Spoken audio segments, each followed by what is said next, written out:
하나님 말씀 시편 37편 27절에서 40절까지 보도록 하겠습니다. 시편 37편 27절에서 40절까지 같이 읽겠습니다. 악에서 떠나 선을 행하라. 그리하면 영원히 살리니 여호와께서 정의를 사랑하시고 그의 성도를 버리지 아니하심이로다. 그들은 영원히 보호를 받으나 악인의 자손은 끊어지리로다.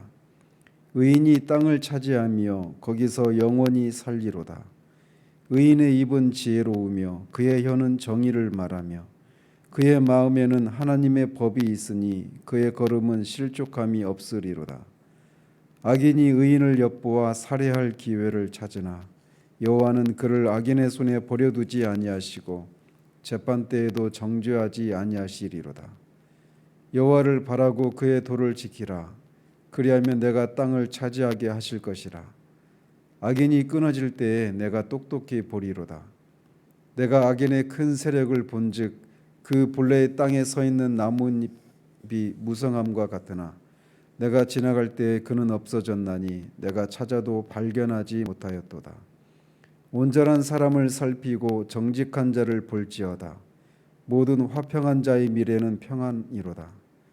범죄자들은 함께 멸망하리니 악인의 미래는 끊어질 것이나 의인들의 구원은 여호와로부터 오나니 그는 환난 때에 그들의 요새이시로다. 여호와께서 그들을 도와 건지시되 악인들에게서 건져 구원하심은 그를 의지한 까닭이로다. 아멘.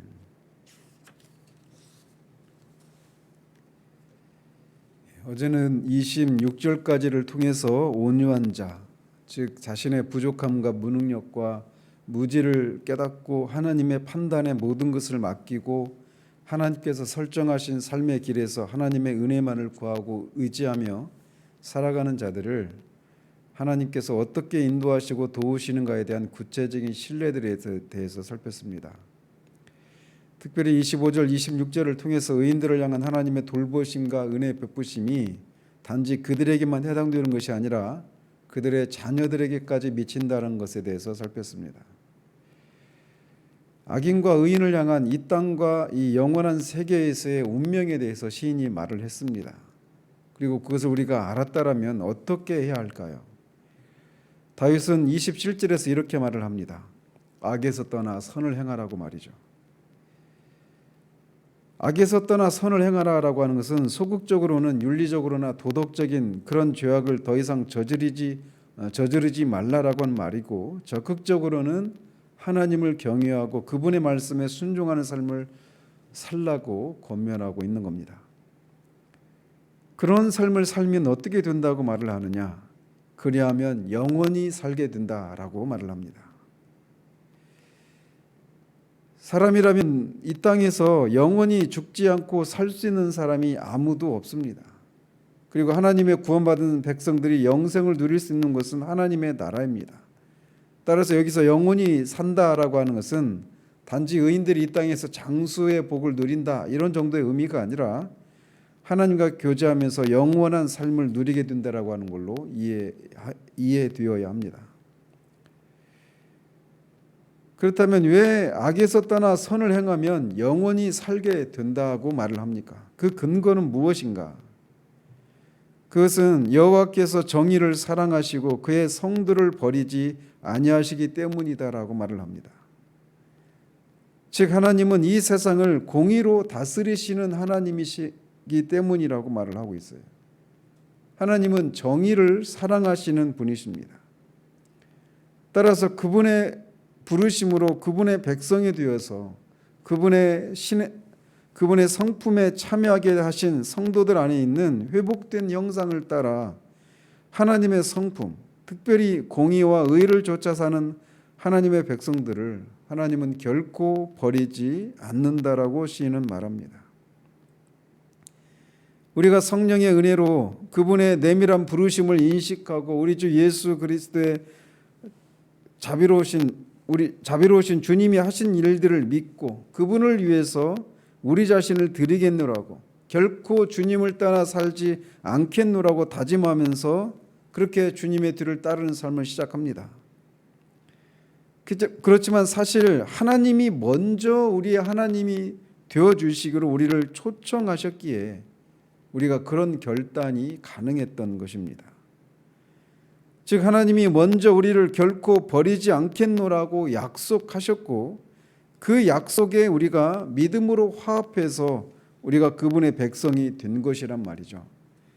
그렇기 때문에 우리 하나님은 자신이 먼저 하신 약속을 저버리지 않으시고 우리를 결코 버리지 않으십니다. 한편 하나님 이렇게 결코 공의를 굽게 하지 않으시고 그렇게 정의로 공의로 다스리신다라고 하는 이 사실은 의를 행하면서도 악인들에 의해서 핍박과 고통을 받는 성도들에게 그 무엇보다도 기쁜 일이고 위로가 되는 일이 됩니다. 우리 주님이 그래서 산상수훈에서 악인들에게 핍박을 받을 때 도리어 기뻐하고 즐거워하라고 하신 이유도 하나님이 철저하게 공의로 이 세상을 다스리시기 때문이라고 말씀하고 있는 겁니다. 하나님이 이렇게 정의를 사랑하시고 그분의 백성들을 버리지 않으시기에 그분의 성품을 따라 정의를 사랑하고 악에서 떠난 삶을 살려는 그들은 즉 성도들은 영원히 보호를 받으나 악인의 자손은 끊어진다라고 시인은 말합니다. 하나님은 은혜로 의인을 보호하시고 인도하시고 그들의 자녀들에게까지 은혜를 베푸십니다. 그렇지만 악인에게는 그분의 공의를 따라서 악인이 이 세상에서 끊어지게 하실 뿐만 아니라 그들의 자손들까지도 끊으신다라고 말씀하고 있어요. 이 두 가지 너무나 명백하게 대조되는 삶의 길에서 지혜로운 자라면 마땅히 어떤 길을 따라야 하겠습니까? 그것은 악을 버리고 선을 행하는 이 길을 따라야 하는 것이죠. 의인이 땅을 차지하며 거기서 영원히 살리로다. 시인은 의인이 땅을 차지하고 그가 거기에 영원히 살 것이라고 못을 박듯이 다시 한번 노래합니다. 악인은 잠시 번성하고 형통해 보이고 또 그 힘으로 의인을 미워하고 핍박하지만 결국은 그들의 흔적을 찾을 수 없게 되는 날이 반드시 온다라는 거죠. 그리고 그 땅에는 오직 의인만이 차지하고 살게 되는 날이 오게 됩니다. 그곳에서 의인은 영원히 살게 됩니다. 왜? 그곳은 의가 거하는 새하늘과 새 땅이기 때문에 그렇습니다. 의인의 입은 지혜로우며 그의 혀는 정의를 말하며 그의 마음에는 하나님의 법이 있으니 그의 걸음은 실족함이 없으리로다. 여기에서 시인은 의인의 언어 생활과 그들의 삶의 형태에 대해서 진술합니다. 성경에서 말하는 지혜는 하나님을 경외하고 그분의 뜻을 거스르지 않는 삶을 살아가는 것을 의미합니다. 따라서 여기서 의인의 입이 지혜롭다 이 말은 그들이 하나님을 모독하는 말이나 거짓된 말을 하지 않고 경건하고 정직한 말을 한다라고 하는 그런 의미입니다. 그리고 말이라고 하는 것은 그들의 마음속에 들어있는 생각들이 나오는 것이기 때문에 그들이 이런 언어 생활을 하는 그 뿌리에는 그들의 마음에 하나님의 법이 새겨져 있기 때문이라고 시인은 말합니다. 마치 하나님이 에스겔 선지자를 통해서 새 언약을 약속하셨는데 그 새 언약의 핵심 중에 하나가 무엇이냐면 하나님의 백성들의 마음에 율법을 새기시겠다라고 하는 그런 약속이었습니다. 성도들의 마음에는 바로 하나님의 율법이 새겨져 있습니다. 그 율법을 따라서 살 때 그들은 그들의 삶에서 실족하는 일이 없게 됩니다. 물론 24절에서 말했던 것처럼 그들이 넘어지는 때도 있습니다. 그들의 죄나 세상의 어떤 시험이나 유혹으로 마귀의 그런 시험으로 인해서 넘어지는 때도 있지만 완전히 엎드러지는 일은 일어나지 않습니다. 악인이 의인을 엿보아 살해할 기회를 찾으나 여호와는 그를 악인의 손에 버려두지 아니하시고 재판 때에도 정죄하지 아니하시리로다. 가인이 그의 동생 아벨을 미워하여 미워하고 죽여서 최초의 살인자가 된 이래로 하나님을 두려워할 줄 모르는 악인은 하나님을 경외하는 자들을 핍박하며 심지어 그 생명을 해치기까지 하는 일을 가인 이래로 지금까지 계속해서 자행해 오고 있습니다. 지금 이 시대도 마찬가지예요. 그러나 하나님께서 의인을 악인의 손에 버려두지 않으십니다. 악인의 기세가 너무나 세고 기세가 등등해서 악인들에 의해서 의인들이 때로는 육신의 생명을 빼앗기는 일도 있을지 모르지만 하나님께서 성도들을 붙들고 계시는 이상 그들의 영혼은 결코 해칠 수 없습니다. 뿐만 아니라 재판 때, 즉 이 세상의 끝날의 최후의 심판 때에도 하나님은 성도들을 정죄하지 않으십니다. 왜냐하면 성도들은 이미 받아야 될 정죄를 그들의 중보자 예수 그리스도께서 십자가에서 모두 받아내셨기 때문에 그렇습니다. 그러니 여호와를 바라고 그의 도를 지키라. 그리하면 내가 땅을 차지하게 하실 것이라. 악인이 끊어질 때 내가 똑똑히 보리로다 라고 시인은 권면합니다. 여호와를 바란다라고 하는 것은 여호와의 선하심과 의로우심을 믿는 가운데서 하나님이 반드시 공의의 보응을 해 주실 것이라고 하는 것을 그때를 인내하며 기다린다라고 하는 그런 의미입니다. 그리고 이것은 시인이 계속해서 2절, 5절, 7절에서 계속 반복하면서 강조하고 있는 권면입니다. 그리고 도를 지키라라고 하는 것은 하나님의 말씀에 순종해서 의를 행하라고 하는 뜻으로 악인들에 의한 환난으로 인내하는 중에서도 성도로서 마땅히 행해야 할 선행을 힘써 행해야 한다라고 하는 것을 말하고 있는 겁니다. 그렇게 하면 땅을 차지하게 하실 것을 보게 될 것인데 그날의 의인을 핍박하며 기세등등했던 악인들을 찾을래야 찾을 수 없게 될 것이라고 말을 하고 있습니다. 내가 악인의 큰 세력을 본즉 그 본래의 땅에 서 있는 나뭇잎이 무성함과 같으나 내가 지나갈 때 그는 없어졌나니 내가 찾아도 발견하지 못하였도다. 여기에서도 다윗은 앞에서 계속 해왔던 그 사상을 노래하고 있습니다. 그래서 처음에도 말씀드렸던 것처럼 타락한 세상에서는 알렉산더나 징기스칸과 같이 힘과 권력을 쥔 자들이 세상을 정복하고 땅을 차지하는 그런 모습을 봅니다. 그리고 그들이 그렇게 그들의 힘과 권세로 다른 사람들의 땅을 차지하는 그런 모습을 보면 마치 그들은 나뭇잎이 무성한 것처럼 언제까지라도 이 땅의 주인들로 행사할 것처럼 보입니다. 그러나 시간이 흘러 그들은 하나님의 심판으로 일시의 흔적조차 사라지고 그들을 찾을래야 찾을 수 없는 발견하지 못하게 되는 날이 온다라고 시인은 말하고 있습니다. 온전한 사람을 살피고 정직한 자를 볼지어다. 모든 화평한 자의 미래는 평안이로다. 온전하고 정직한 자란 하나님 앞에서 거짓됨이 없이 정직하게 행하는 자를 말합니다. 또 화평한 자란 하나님과 화목을 이루고 하나님과 정상적인 관계를 유지하는 사람을 말합니다. 그런데 사람과 하나님 사이의 정상적인 죄가 없다라면 정상적인 관계를 맺는다고 할 때 그 관계는 뭘까요? 그것은 하나님을 경외하는 것이죠. 피조물과 창조주 사이에 있어야 될 정상적인 관계는 피조물인 사람이 하나님을 경외하는 거란 말이죠. 따라서 화평한 자가 바로 그런 자를 가리킵니다. 즉 하나님을 경외하는 자들을 화평한 자라고 말을 하고 있어요. 그러면서 시인은 그들의 미래가 평안이다라고 말합니다. 평안이 히브리 말로는 샬롬입니다. 그리고 헬라어로 에이레네인데 이 평강과 같은 말입니다. 즉 그렇게 하나님 앞에서 정직하고 온전하고 하나님을 경외하는 삶을 살아가는 사람의 미래는 평강이라는 거예요.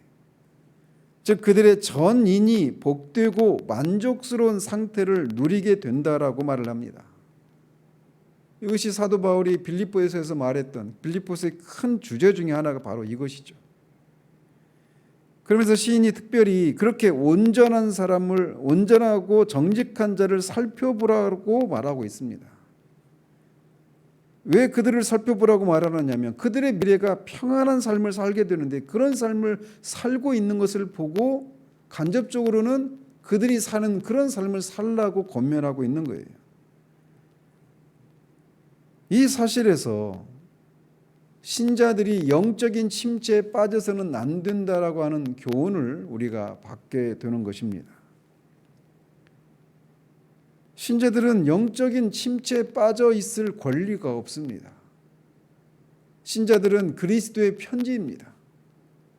하나님을 경외하고 그분의 뜻에 순종하면서 그분을 의지하고 살아가는 자들에게 하나님이 평강을 약속하셨는데 신자들이 그렇게 사는 것을 통해 그렇게 평강을 누리는 삶을 사는 것을 통해서 그들을 지켜보는 자들로 하여금 무엇이 옳은 삶인가를 드러내는 그런 삶을 살아야 될 사람들이 신자라고 시인은 다시 한번 말하고 있는 셈이에요. 따라서 우리는 우리의 삶을 바라보면서 우리가 하루를 살아가면서 어떤 삶을 살아가고 있는지 또 어떤 삶을 살아야 하는지를 늘 기억하며 살아야 할 것입니다. 범죄자들은 함께 멸망하리니 악인의 미래는 끊어질 것이나 의인들의 구원은 여호와로부터 오나니 그는 환난 때에 그들의 요새이시로다.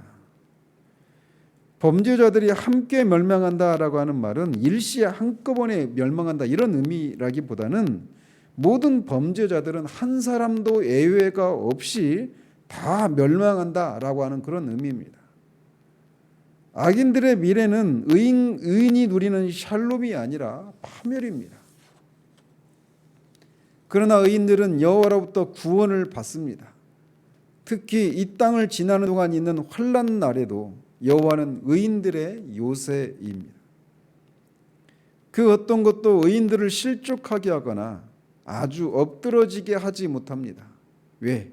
여호와가 그들에게 피난처가 되시는 분이시기 때문에 그렇습니다. 그러면서 시인은 그 이유를 여호와께서 그들을 도와 건지시되 악인들에게서 건져 구원하심은 그를 의지한 까닭이로다라고 말을 합니다. 시인은 의인이 반드시 악인들에게서 구원을 받게 되는 필연적으로 구원을 받게 된다고 말하고 있는데 그 이유를 그들이 하나님을 의지한 까닭이다라고 언급하고 있습니다.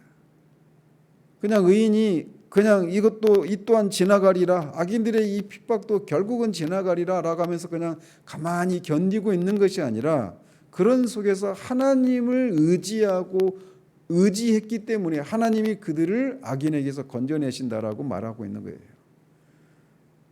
이렇게 말하는 것을 통해서 시인은 모든 신자들에게 전적으로 하나님만을 의지할 것을 간접적으로 촉구하고 있는 것입니다.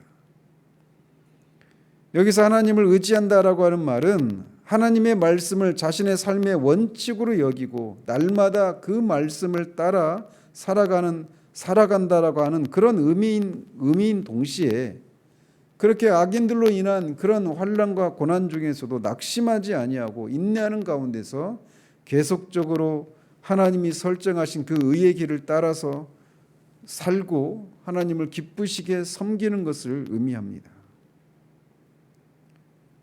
시인은 이렇게 어제도 말씀드린 것처럼 그렇게 자신이 하나님을 경외하는 사람으로서 여기서 말하는 의인으로서 온유한 자로서의 삶을 그렇게 살고 노년의 때에 그렇게 자신의 삶을 또 이 세상의 삶을 지켜보면서 의인과 악인의 이 땅에서의 삶과 그들의 영원한 운명이 어떠한 것을 지켜본 결과 온유한 자가 결국은 땅을 차지하게 된다라고 하는 이런 말을 통해서 계속해서 여호와를 어떤 상황 가운데서도 여호와를 바라고 그의 도를 지키라고 권면을 하고 있는 것입니다. 그 삶의 끝은 샬롬이라고 다윗은 말합니다. 이렇게 말하고 있는 다윗이 우리가 얼마나 큰 환난과 어려움을 겪었는지 그리고 다른 시편에서 살펴볼 수 있는 것처럼 그가 얼마나 그런 상황 가운데 때로는 침체 가운데 빠지기도 하고 하나님을 향해서 얼마나 그런 그 영혼이 투쟁하면서 그렇게 하나님 앞에 울부짖어야만 하는, 외로움을 느껴야만 하는 그런 시간들을 지났습니까? 그러나 그런 시간들이 다 지났지만 결국은 평안에 그가 도달했기에 이렇게 얘기를 하고 있는 것입니다. 그러므로 우리가 이렇게 경험자의 고백을 통해서 우리가 이 증언을 들었은즉, 그리고 그가 증거하기를 악인과 의인의 결말이 어떠한가를 우리가 들었은즉, 우리가 해야 될 것은 여호와를 끝까지 바라고 환난 가운데서도 그의 도를 끝까지 지키는 것입니다. 그 길의 끝은, 결말은 샬롬입니다. 온유한 자가 결국은 땅을 차지합니다. 기도하겠습니다. 하나님 아버지, 다윗이 시편 37편을 통해서 온유한 자가 결국은 땅을 차지하게 된다라고 하는 이것을 자신의 경험을 통해 증거하고 있는 것을 살펴보았습니다. 아버지 하나님, 거짓말하실 수 없는 하나님이 말씀으로 이렇게 우리에게 기록해 놓았은즉, 이것이 우리가 걸어가야 할 하나님이 설정하신 삶의 길임을 우리가 인정하고, 다윗이 그런 삶을 살아 결국은 많은 인생의 질곡이 있었음에도 불구하고 결국은 샬롬을 누리고, 온유한 자가, 의인이 하나님의 돌보심과 보호하심을 입으며 그의 자녀들에게까지 그 복이 미치는 그 삶의 결말을 우리가 들었은즉, 우리가 주님의 부르심을 받아 들어선 이 길 가운데서 끝까지 여호와를 바라고 하나님의 도를 지키며 살아가는 우리들 될 수 있도록 하나님 도우시옵소서. 이 하루도 그런 삶의 길에서 벗어나지 않는 하루 될 수 있도록 우리를 붙드시고 수시로 깨닫게 하시기를 소원합니다. 예수 그리스도 이름으로 기도합니다. 아멘.